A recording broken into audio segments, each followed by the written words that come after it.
you'll see that today is the very first day that we're actually inside of Google Ads. So Hey. it's an interesting irony because it's an 8-day masterclass and 4 days of the 8 days are spent outside of Google Ads for obvious reasons. Y'all saw the value proposition there. I think it covered a lot of ground. We're now going to move fast and hard. We're going to be going over standard shopping and dynamic marketing specifically. And then we've already done smart shopping, but I think we might revisit. What would you say, John? Just a brief how to do it, not through the Shopify dashboard?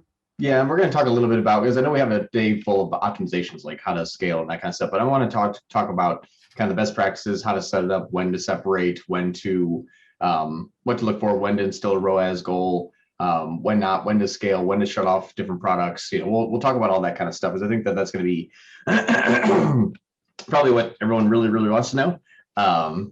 But that's going to be, you know, we'll touch upon that again during optimizations. I think that day full optimization is going to be a lot of, you know, housekeeping, you know, definitely a lot of, you know, bid adjustments, location adjustments, device adjustments, bidding strategies, all that kind of stuff. So we'll be able to touch upon a lot of the smart shopping, you know, frequent asked questions that we usually get. Awesome. And just to put everything in context, so everybody knows the roadmap. Today we're on standard shopping, dynamic marketing. Tomorrow we're going to be on your competitor campaign, brand campaign, and DSA campaign. The DSA campaign might be the campaign I'm most excited about, because everybody on this call already knows about smart shopping, but y'all haven't been introduced to DSA just yet, at least not in its entirety. And John is wicked ninja at the way that we do DSA campaigns. I don't think anybody else does DSA campaigns. Day 7, expansion campaigns, discovery, YouTube, display. This is where you go to spend a lot of money. Hopefully in some instances make a lot of money, but these can be a little speculative. And then also I have a case study that I can share with you.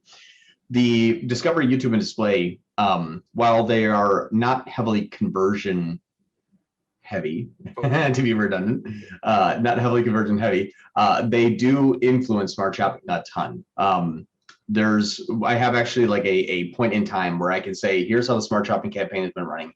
We started YouTube and display, and then smart shopping, all of a sudden, that couldn't spend anymore, started to spend double literally the next day. And I'll show you how that works, because while the other campaigns like YouTube, discovery, display look to be like they're failing, they're almost like what we call sacrificial campaigns. They feed your smart shopping campaigns. So attribution model for your conversion actions needs to be appropriate, so that you can count, okay, did they click and did they convert, even if they went through smart shopping?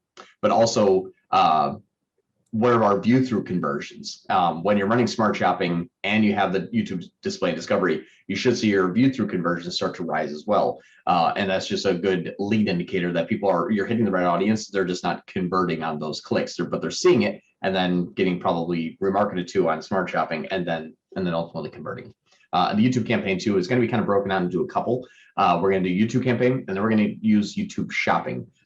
Kasim, could you stop sharing just for a quick question or a quick second? I just want to see, has anybody ran or has seen inside of Google Ads, a YouTube shopping campaign? I'm seeing no's across the board.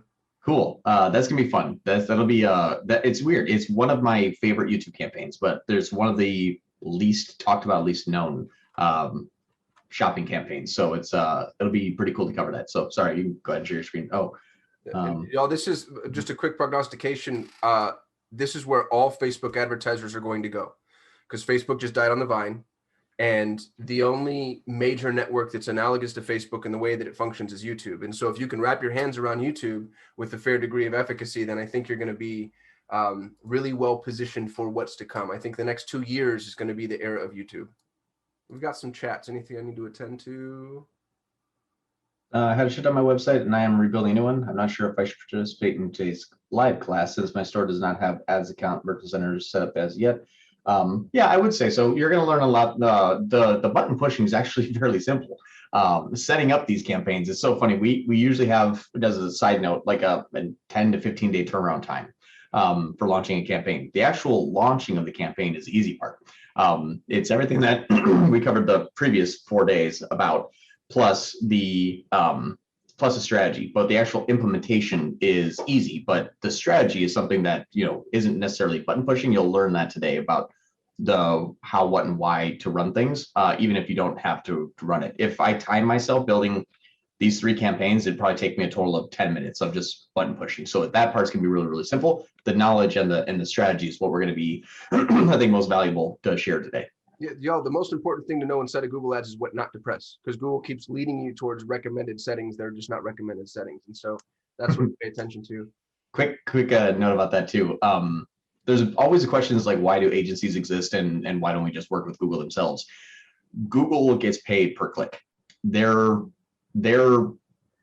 SOP, their standard operating procedure, and when they help you is to get the most amount of clicks, because their kind of baseless argument is, well, the more clicks, the more conversions.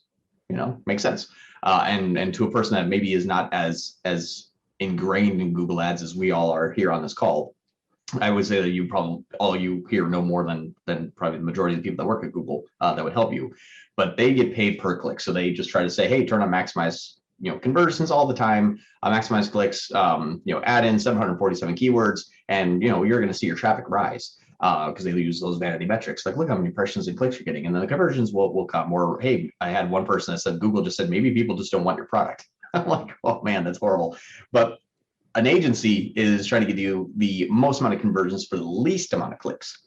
So we have a almost exact opposite of what Google wants you to do, because they get paid the least from us as an agency for our clients, but we get the most amount of conversions for our clients. So that's just kind of when Google says to do X, we usually do Y. Like, we usually do something different, because we don't want to just nonchalantly pay Google for no reason, just because of, gets you the most amount of clicks.